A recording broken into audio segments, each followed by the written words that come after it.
When Ethel Walker was asked to recall what inspired her to start her school in 1911 in Lakewood, New Jersey, she spoke of a compelling force that moves groups and individuals to widen their horizon. It was described to me as this remarkably rich, diverse community, and I have to confess, I was a little skeptical. Because having moved from Los Angeles in the Bay Area to the East Coast, I realized my notion of what a diverse community was and what it consisted of in New England were perhaps two different things. In my particular case, I grew up in a housing project, the Bowles Park Housing Project, which I claim with a great deal of pride. Lori Stewart is currently a lobbyist for the Connecticut Catholic Public Affairs Conference, Vice Chair-elect for the State of Connecticut Dr. Martin Luther King Jr. Holiday Commission, and a board member of the Yale Club and Scholarship Foundation of Hartford. At Walker's, Lori was the first Black student body president, a spirit head, amateur equestrian, BSU co-head, varsity co-captain of softball, and active in theater productions. The idea of a prep school was just nowhere on my radar.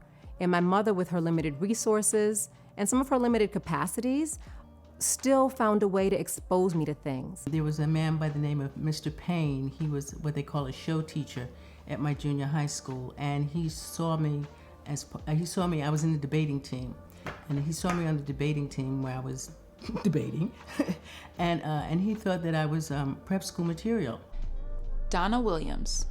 After retiring from her career as a public relations and communications professional with PBS, Donna is currently an aging mastery advocate, a certified aging in place specialist, and a feng shui practitioner.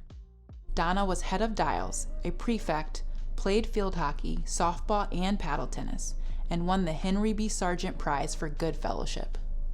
I worked with Mr. Payne, and he introduced me to the ABC program, A Better Chance, and was working with ABC. I became introduced to Ethel Walker, and then I was accepted there, on scholarship. Certain programs are available to those students who are high performing, but who are in underprivileged situations. And I applied for the A Better Chance program. Fast forward nearly half a century to 1958, when a former U.S. Navy Waves officer, Isabel Ferguson, was appointed head of the Ethel Walker School. At the time, few women had risen to the ranks as Miss Ferguson did, and her military background placed her in contrast to previous heads of school. Unlike her predecessors, she believed in the intellectual strength of women, all women. As part of this effort, she accepted the school's first 2 Black students for their sophomore school year, Donna Williams of Brooklyn, New York, and Cassandra Casey Ward of Washington, D.C. Both students were enrolled in the A Better Chance, or ABC program, whose purpose was to provide financial support to bring intellectually gifted students to elite boarding schools whose academic potential could be challenged more readily than in their city public school systems. Well, I grew up in Pine Bluff, Arkansas until I was 15 years old, and my older cousin, who is like a brother, went to Phillips Exeter Academy through ABC, A Better Chance, and he actually recruited me to participate in A Better Chance, and A Better Chance assigned me to the Ethel Walker School. And so I accepted coming to Walker's sight unseen. I'd never seen the campus before. My mother and father put me on a train in New York, and then I got off in Hartford, and the school librarian came and picked me up, I remember. And riding back from the train station, all I could see were trees. And at that time, Simsbury and the whole neighborhood around Simsbury was not built up. It was nothing but trees. And I remember thinking, oh my goodness, I will never see civilization again. When I got to Walker's at the time, the Big Six would wear robes. And so they would come out and greet you in their black robes and their sturdy browns. And I was like, who are these people? And when Beverly Daniel Tatum wrote her book, Why Are All the Black Kids Sitting Together in the Cafeteria, I knew exactly where she was, because that's what we did at Walker's and in college later on, but we did that at Walker's, and that was to just come together and reconnect in meaningful ways with your peers. As a student at Walker's, I was always the only student of color in my classes. Well, I can remember when I first came to the school, the head at that time asked me would I take over it was called the Black Student Latin League. It was a mixture, they're separated now. And I said no, because it was just the assumption that because I came into the room and my skin was brown, that I had the capacity, the ability, and the willingness and the know-how to lead this group. The things that I recall weren't late 80s so much as kind of consistent things that we might call microaggressions today, now that we have a term for them. So I remember conversations with BSU members sometime and airing our grievances with one another and sometimes with the faculty about things such as the security. I'll never forget this conversation. We were in Beaverbrook lobby having a conversation. Security came through one night, saw us there, and just kind of turned off all the lights. And we felt very invisible in that moment. That is not a horrific occurrence by any means, but it's the idea of not being seen or not being valued enough in that small act where someone would kind of turn the lights off on you as if you didn't exist. And so that's how we perceived it. Keep in mind the context of what was going on. When I arrived at Walker's, it was on the heels of the civil rights movement. And so that impacted everyone all over the country. And we had not learned how to actually interact with each other, blacks and whites. We didn't have the language, we didn't have the tools, the emotional tools that we needed in order to come together and just say, hey, we're here in this same facility, institution, can't we just talk? And it was just really different. I think as a Black student, it's probably not that different in that, there still is an underrepresentation of students of color generally. I'd hoped that we would be farther along. Leander is co-managing partner at Shipman and Goodwin LLP in Hartford, Connecticut, and the mother of Maya, who is a member of the class of 2025. Her pursuits at Walker's included being a proctor, a member of the Unity Club, on the staff of Damon, and playing volleyball. I know that Walker's has always had a really strong group of students of color and Black girls in particular. And, that they are academically strong and involved and part of the fabric of the school and leadership, positions and all of that. That's not different, so that's still the same.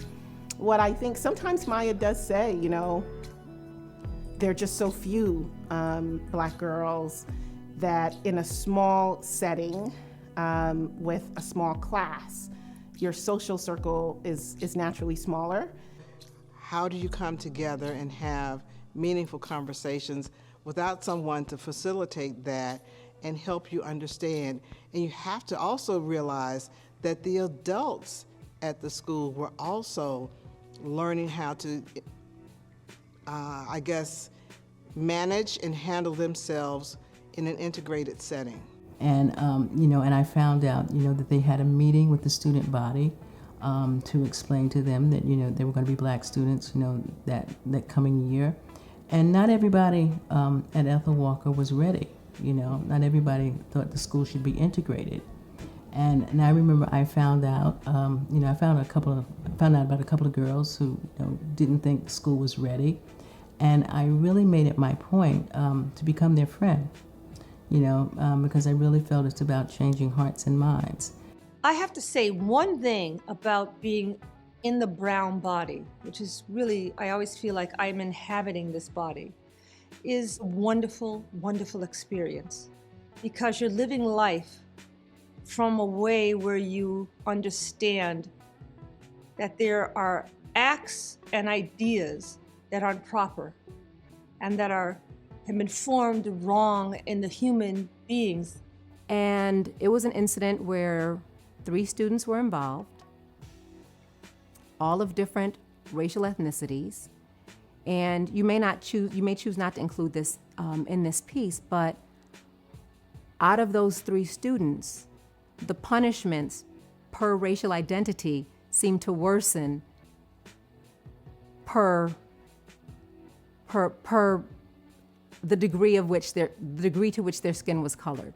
So there was a young lady who was white, Caucasian, a young woman who was Latina, and an African American student.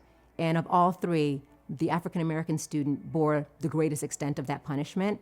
And I just remember, especially being a child at the time, a student, mature, but a child still, processing that in ways that were profoundly wounding, if you will. And I've carried some of that with me for many years. So it's something that I continue to work through in terms of how that event impacted me.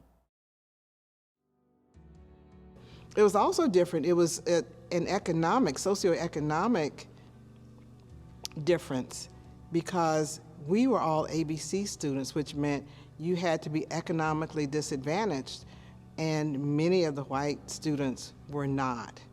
I was in a public school system that was very diverse racially and ethnically, students from different countries, but we were all the same class. And we're all from working class community, and I never really saw those distinctions as part of my experience. And then coming to Walker's, the biggest culture shock for me was the class difference.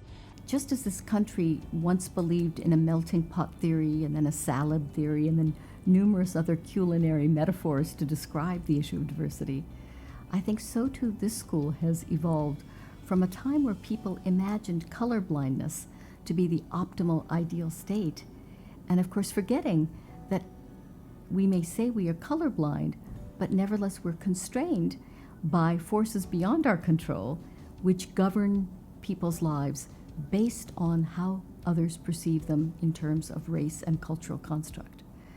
So the concern, I think, is now much more about seeing people as individuals who have intersectional identities.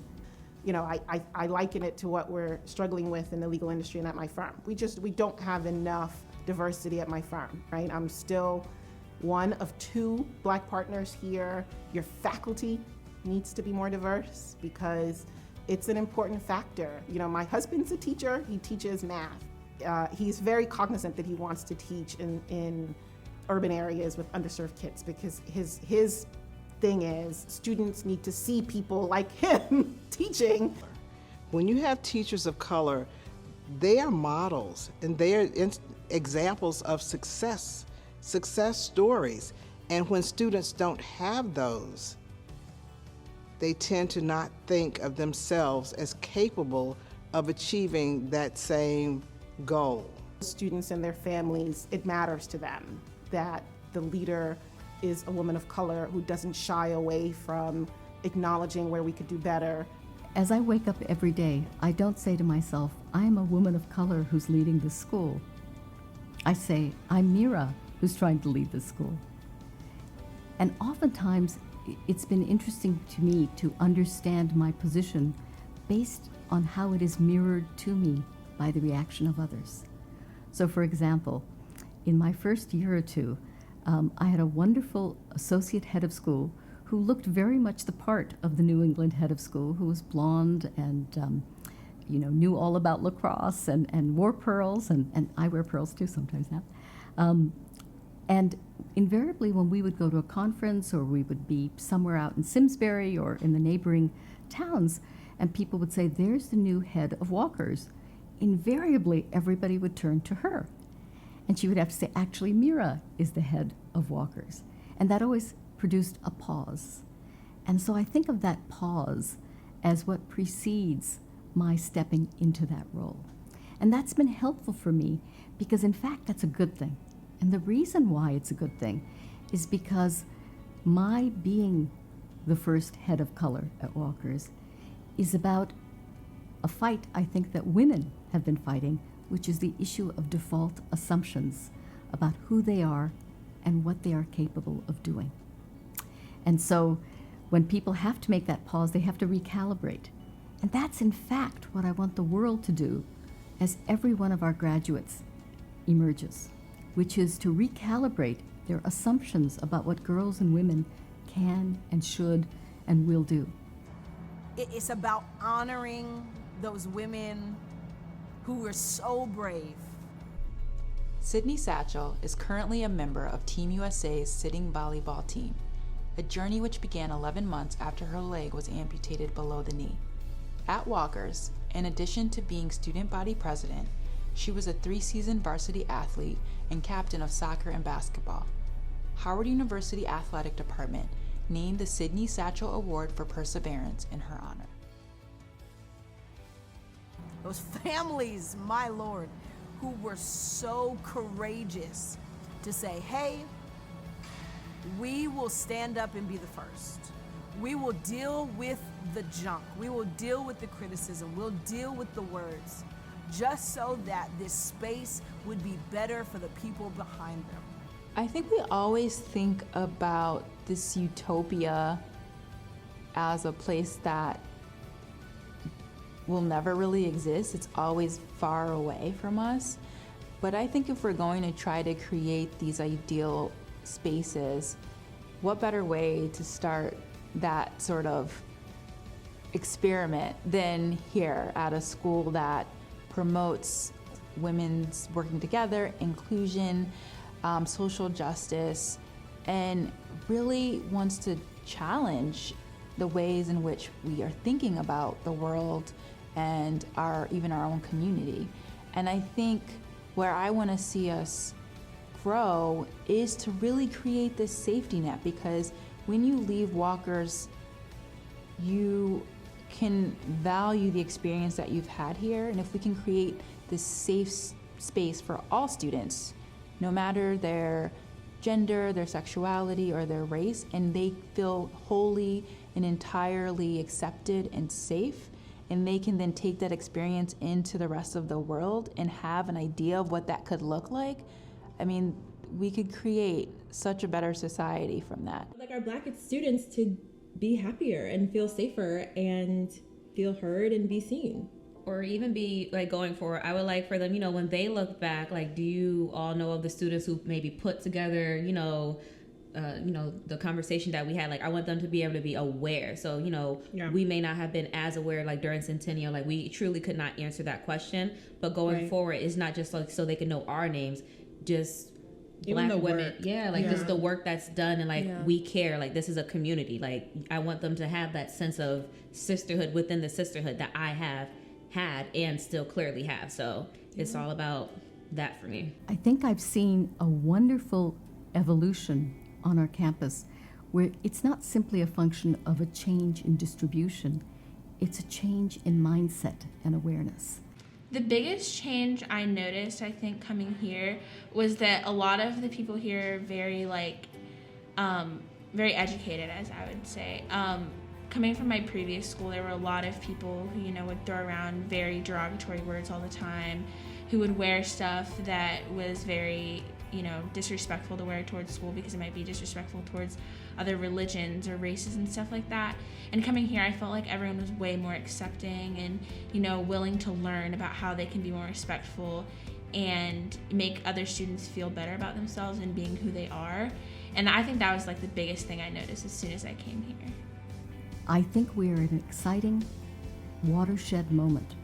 And it's watershed not between the unenlightened past and our newly found sense that we have arrived. I don't think we've arrived, but I think we see where we are far more clearly. And I think we're ready to grapple with those complexities as a community. To exist and to embrace your identity, you need to have the tough conversations. And something that I really like about Walkers is the fact that they have those. We're never afraid to attack a situation head on, a problem head on. When something happens and somebody needs to be educated, I really love the fact that we can openly discuss what was going on and what happened and how that made certain people feel. So I think in order for us to have a happy community where everyone is accepted, we need to, even if it's uncomfortable, we need to have those conversations, because even if to some it's unnecessary, it is the world to somebody else. And I'm always just amazed to see the work, the language that the students are using, their ability to articulate their feelings and the different challenges that we're even seeing out in the world. And they're even in a better place to solidify their own identities when they move out of blockers. Right. That reminds me of, Vita Pendleton came to visit my class when she was on campus 2 years ago now, and she sat in inequalities, and we were on the section where we were talking about, right, either ally or co-conspirator and language and the shift in the language.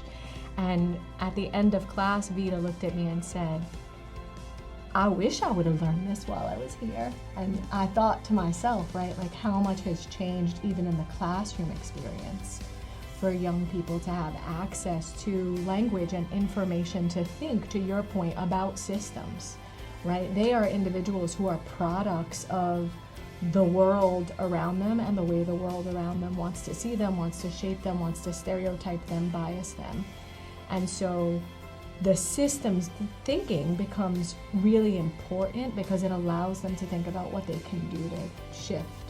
And I'm glad to hear you say that you've seen some of those shifts, because as a systems thinker, I don't always know if they're happening because I'm in it trying to change the machine. But when people from outside are watching the machine move and can see it changing, it reminds me that the work is happening. Coming here, getting to interact with other Black students, like learning about their experiences and understanding that I am not alone. And this is all a part of the experience. It's because of where you are. It's because of this sudden shift in where you are that you're going to feel these things. And a lot of the socialization for people of color, Black, Indigenous, people of color specifically, often lives in a deficit narrative. It lives in a narrative about all the things that they don't have. And so to transform that narrative in affinity groups to celebrate all the things you do have and all the things you do bring that are joyful becomes really important in reframing your identity. Willingness to learn, to educate yourself, ask questions, and be uncomfortable is definitely important from both students and adults.